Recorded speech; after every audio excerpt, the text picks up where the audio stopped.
नमस्कार दोस्तों, next 9 life देख रही हैं आप और मैं हूं आपके साथ प्रज्ञा सिंह। बहुत बहुत स्वागत है आपका हमारे आज के इस खास वीडियो में। आज के इस वीडियो में हम बात करेंगे बिहार में चल रहे सियासी घमासान की, जहां एक और सीएम नीतीश कुमार ने बीजेपी को बड़ा झटका देते हुए उनसे गठबंधन तोड़कर यहां आरजेडी, जेडीयू और कांग्रेस का गठबंधन बना लिया है और एक बार फिर से सत्ता में आ चुके हैं, जिसके बाद अब लगातार बीजेपी का गुस्सा फूटता हुआ दिखाई दे रहा है। इस कड़ी में बीजेपी नेता सुशील मोदी ने भी सीएम नीतीश कुमार को जमकर लताड़ा। क्या कुछ कहा है उन्होंने, आप भी जरा सुनिए। संबोधित करने के लिए आया हूं। कल से लेकर अभी तक हमारे पार्टी के नेताओं ने काफी बातों का जिक्र किया है। मैं प्रयास करूंगा कि उन बातों को दोहराया नहीं जाए। मित्रों, एक तो ये झूठा प्रचार किया जा रहा है, किया जा रहा है कि आरसीपी सिंह को बिना नीतीश कुमार की सहमति के केंद्र में मंत्री बना दिया गया। तो मैं आपसे स्पष्ट करना चाहूंगा कि जब 2019 में हमारी सरकार बनी, उसमें शिवसेना के 19 एमपी थे और जनता दलियों के केवल 16 एमपी थे। तो पार्टी ने तय किया कि एक मंत्री परिषद में हर दल को एक जगह दी जाएगी। तो कि जब हम शिवसेना को एक दे रहे हैं तो किसी अन्य को ज़्यादा देने का कोई सवाल ही पैदा नहीं होता था। तो केंद्र की सरकार ने, आदरणीय प्रधानमंत्री जी ने यह तय किया कि हर दल से एक व्यक्ति को मंत्री बनाया जाएगा। और जब जनता दलियों के नेता नीतीश जी से बातचीत की गई तो उन्होंने बाद में कहा कि हमारे दल में लोग किसी नाम पर एकमत नहीं हो पा रहे हैं, इसलिए अभी छोड़ दीजिए, बाद में देखा जाएगा। तो मैं फिर इस बात को दोहरा रहा हूं। उन्होंने कहा कि हमारे दल में किसी नाम पर सहमति नहीं बन पा रही है, इसलिए अभी छोड़ दीजिए, बाद में देखा जाएगा। और जब दूसरी बार मंत्रिपरिषद का विस्तार हो रहा था, उसमें स्वयं अमित शाह जी ने मुख्यमंत्री को टेलीफोन किया और कहा कि कोई एक नाम दे दीजिए। तो उन्होंने आरसीपी सिंह का नाम दिया और ये भी कहा कि देखिए ललन जी थोड़ा नाराज होंगे, उनका भी ध्यान रखना पड़ेगा, लेकिन उन्होंने एक नाम दिया और वो भी नाम आरसीपी सिंह का था। तो जब उन्होंने एक नाम दे दिया तब केंद्रीय मंत्रिपरिषद में उनको शामिल किया गया। तो इतना सफेद झूठ, इतना सरासर झूठ, इस प्रकार का झूठ कि आरसीपी सिंह को बिना पूछे बना दिया गया। अगर बिना पूछे बना दिया गया तो आखिर 1.5 साल तक वो कैसे केंद्र की सरकार में मंत्री बने रहे? आप तो इतने ताकतवर थे कि एक दिन में उनको हटवा सकते थे। तो आपने तो कभी विरोध नहीं किया, कभी नहीं कहा कि उनको हटा दिया जाए। तभी तोड़ना हो तो तोड़ दीजिए, लेकिन इस प्रकार के झूठ का प्रचार ये नहीं करना चाहिए। अब मित्रों, जो दूसरा प्रचार किया जा रहा कि जनता दलियों को तोड़ने की कोशिश हो रही थी, उदाहरण दिया जा रहा शिवसेना का। अरे शिवसेना हमारा सहयोगी दल थोड़ी था, वो तो वहाँ का सत्ताधारी दल था। आप तो हमारे सहयोगी दल थे। हमने सहयोगी दल रहते हुए कभी किसी पार्टी को तोड़ा नहीं। और जब वहाँ टूटी सरकार तो शिवसेना, जो कि हमारा सहयोगी दल नहीं था, उसको वो पार्टी टूटी जो है। आप तो हमारे सहयोगी दल थे, और अगर आपको हम तोड़ भी देते मान लीजिए, तो सरकार कैसे बनती? क्योंकि हम तो केवल 74 या 75 थे और सरकार बनाने के लिए 46 चाहिए था। तो पूरी जनता दलियों आती तभी ना कुछ हो सकता था, तो भी बहुमत नहीं होता। और देखिए, बीजेपी ने आज तक कभी किसी को धोखा नहीं दिया। हमने नीतीश जी को एक बार नहीं 5 बार बिहार का मुख्यमंत्री बनाया, 5 बार।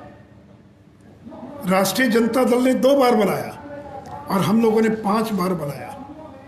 17 साल का हमारा संबंध था, लेकिन आपने दोनों बार एक झटके में तोड़ दिया। और मित्रों, मैं आपको याद कराना चाहूंगा, पुराने पत्रकारों को याद होगा, 2005 नवंबर का जब विधानसभा का चुनाव हो रहा था, समता पार्टी में दो गुट हो गया। जॉर्ज फर्नांडिस, दिग्विजय सिंह, प्रभुनाथ सिंह, ये लोग नहीं चाहते थे कि नीतीश जी का नाम घोषित किया, वो तैयार नहीं थे। और मैंने बिना पार्टी से पूछे मैंने उनके नाम का ऐलान किया कि 2005 में नवंबर के चुनाव का मुख्यमंत्री का उम्मीदवार नीतीश कुमार होगा, और पार्टी ने उस पर मोहर लगाई। तो जिस बीजेपी ने आपको 5 बार बिहार का मुख्यमंत्री बनाया, आपके पार्टी के विरोध के बावजूद आपके नाम का ऐलान किया और आपको मुख्यमंत्री बनाया, उस पार्टी को आपने धोखा दे दिया। और देखिए मित्रों, ये जो विश्वासघात है, ये केवल बिहार की जनता के साथ विश्वासघात नहीं है। 2020 के अंदर वोट मिला नरेंद्र मोदी के नाम पर, आपके नाम पर वोट नहीं मिला। अगर आपके नाम पर भी वोट मिला होता तो हम 150 पौने 200 पार कर जाते। अगर आपके नाम पर वोट मिला होता तो आपको केवल 43 सीट नहीं मिली होती। जब लगा कि हालांकि स्थिति ठीक नहीं है, तो नरेंद्र मोदी ने एक दिन में 3-3, 4-4 रैलियां की, जी जान लगा दिया। तो 2020 का जनादेश नरेंद्र मोदी के नाम पर है। 2020 का जनादेश नरेंद्र मोदी का जनादेश है।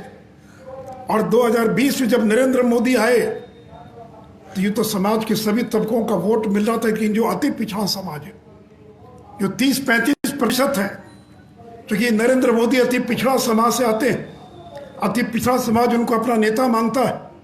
अति पिछड़ा का एक एक वोट गिनकर नरेंद्र मोदी की झोली में पड़ गया, तब आप मुख्यमंत्री बने और तब बिहार के अंदर हमारी सरकार बनी। तो नीतीश जी, ये केवल नरेंद्र मोदी का अपमान और नरेंद्र मोदी के साथ विश्वासघात नहीं है, ये बिहार के जो अति पिछड़ा समाज है, जो 30% पिछड़ा है, उसको आपने अपमानित किया है। और ये वही राजद के लोग हैं जिनके 15 साल में अगर सबसे ज़्यादा कोई प्रताड़ित हुआ तो ये अति पिछड़ा समाज के लोग हुए, जिनकी ज़मीनों पर कब्जा कर लिया जाता था, मार के भगा दिया जाता था, वोट नहीं देने दिया जाता था। और जिसको लालू जी ने कभी जिन कहा था, वो जिन जब आपके साथ आ गया तब सरकार बनी। और आज वो जिन आपके साथ नहीं है, वो भारतीय जनता पार्टी के साथ है, नरेंद्र मोदी के साथ है। इसलिए ये गलतफहमी ना रहे, 2015 और 2020 में बहुत अंतर है। उस समय अति पिछड़ा आपके साथ था, आज नरेंद्र मोदी के साथ है। और नरेंद्र मोदी की लोकप्रियता पहले की तुलना में कई गुना ज़्यादा है। और मित्रों, पिछली बार जब आपने गठबंधन तोड़ा आरजेडी से, तो आपने कहा मैं भ्रष्टाचार के मुद्दे पर कोई समझौता नहीं करूंगा, और कहा कि तेजस्वी ने कोई जवाब नहीं दे पाए, इसे मैं गठबंधन तोड़ रहा हूं। उस समय तो केवल सीबीआई ने छापा मारा था, अब तो सीबीआई ने चार्जशीट फाइल कर दिया। तो आपके मंत्रिमंडल में जो डिप्टी सीएम बनने जा रहे हैं, वो चार्जशीटेड हैं, भ्रष्टाचार के मामले में चार्जशीटेड हैं, वो बेल पर हैं। कल कोर्ट अगर चाहे तो उनकी बेल को खारिज कर सकता है, उनको दोबारा जेल भेज सकता है। तो तेजस्वी यादव ये भ्रष्टाचार से जुड़े IRCTC घोटाले के मामले में ये चार्जशीटेड हैं, ये बेल पर हैं, उनका ट्रायल शुरू हो गया है। और इतने पुख्ता सबूत हैं कि उस ट्रायल का परिणाम उनकी जेल जाने में भी हो सकता है, उनकी सजा के रूप में भी हो सकता है। तो आपकी मंशा क्या है? क्या आप राष्ट्रीय जनता दल को तोड़ना चाहते हैं? क्या आपकी साजिश है कि राष्ट्रीय जनता दल को तोड़कर और मैं बिहार का मुख्यमंत्री बना रहूं? लालू जी तो बूढ़े हो गए, बीमार रहते हैं, ये लड़का कब जेल चला जाएगा पता नहीं है।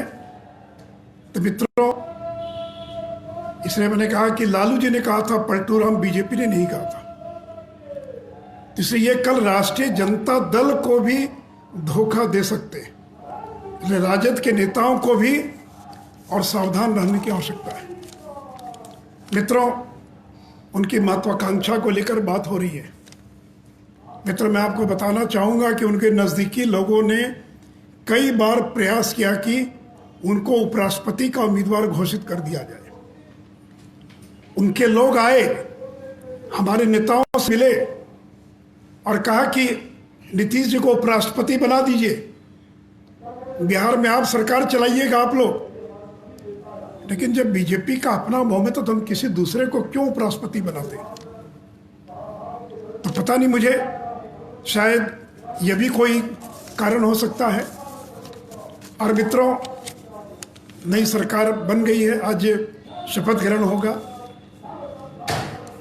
और मैं केवल राष्ट्रीय जनता दल को स्मरण कराना चाहूँगा कि तेजस्वी यादव ने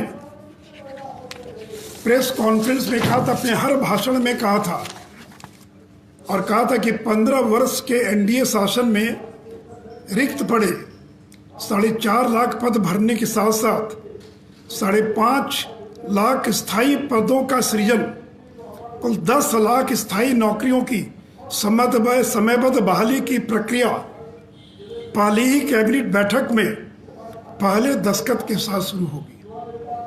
तो मित्रों, तेजस्वी यादव को इसी नाम पर वोट मिला, इतनी बड़ी संख्या में सीटों को जीतने में उनको सफलता मिली। तो मैं इनको याद कराना चाहूँगा, आज या कल मंत्रिपरिषद के गठन के बाद जब कैबिनेट की पहली बैठक होती है तो आपका वायदा था, हर भाषण में आप जोर जोर से कहते थे कि कैबिनेट की पहली बैठक में और पहला हस्ताक्षर होगा कि बिहार के 10 लाख लोगों को रोजगार दिया जाएगा।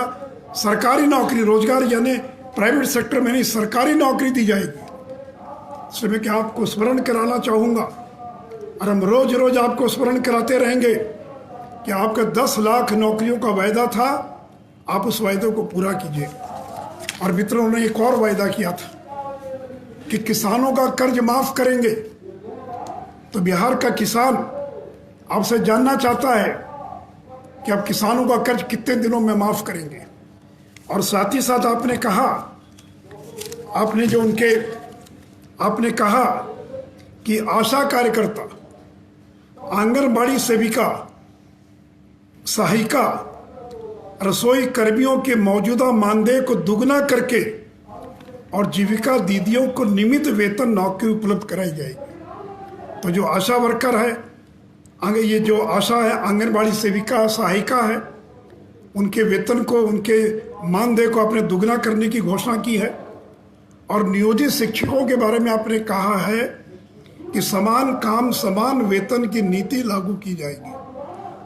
तो इसलिए मित्रों, मैं उम्मीद करता हूं कि आपने जो वायदा किया था उस वायदे के अनुरूप, चूंकि डी फैक्टो चीफ मिनिस्टर तो तेजस्वी यादव है, नीतीश जी तो केवल जिसको टिटुलर हेड कहते हैं वो दिखावे के मुख्यमंत्री होंगे। उनकी संख्या 80 है, आपकी संख्या 45-46 है। और लालू यादव के काम करने का तरीका क्या है सब लोग जानते हैं। तो दिखावे के मुख्यमंत्री रहेंगे नीतीश कुमार और असली मुख्यमंत्री होगा तेजस्वी प्रसाद यादव।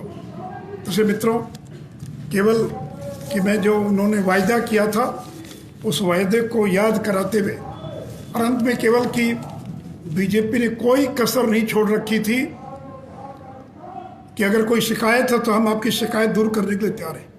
2 बार धर्मेंद्र प्रधान आए, उन्होंने कोई शिकायत नहीं की, नहीं सब ठीक चल रहा, कोई दिक्कत नहीं है। और ठीक सरकार गिरने के एक दिन पहले हमारे पार्टी के एक बड़े वरिष्ठ नेता ने दिल्ली से फ़ोन किया कि नीतीश जी सब ठीक तो है? बोला सब ठीक है, कोई दिक्कत नहीं है। तो पूछा कि ये ललन सिंह का बयान आ रहा देख रहे हैं टीवी पर, तो कहा कि जैसे आपकी पार्टी में गिरिराज सिंह है वैसे हमारे पार्टी में ललन सिंह है, आप इन बयानों की चिंता मत कीजिए।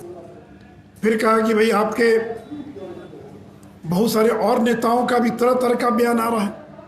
तो बोला अरे नेता लोग हैं, प्रवक्ता हैं, कुछ न कुछ बोलते रहते हैं, कोई दिक्कत नहीं है।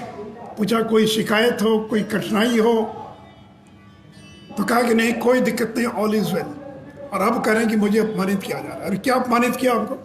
आप ही बता दें क्या अपमानित किया, बताना चाहिए ना, एक शब्द बोल देने से तो नहीं होगा। तो सिर्फ मित्रों, अब तो सरकार बन गई, पार्टी ने जो कार्यक्रम घोषित किया उस कार्यक्रम के अनुसार हम काम करेंगे। पहली बात कि ये नरेंद्र मोदी का अपमान है, ये बिहार के अति पिछड़ों का अपमान है। और बिहार का अति पिछड़ा अगले चुनाव के अंदर एक एक वोट नरेंद्र मोदी की झोली में देकर इसका बदला लेने का काम करेगा। और जो अपमानित करने की बात करते और कहते हैं कि जो मैंने विस्तार से जिक्र किया आरसीपी सिंह का प्रकरण, तो मैंने सारी बातों का आपको जिक्र कर दिया है। 10 लाख नौकरियों की भी बात कही है। तब देखिए आगे आने वाले दिनों में नई सरकार किस तरह से काम करती है। तो मित्रों, इतनी बातें मुझे कहनी थी। कुछ आपको पूछना हो तो आप पूछ सकते हैं। फिलहाल के लिए इस खबर पर इतना ही। ऐसे ही तमाम अपडेट से जुड़े रहने के लिए देखते रहिए नेक्स्ट 9 लाइव। नमस्कार।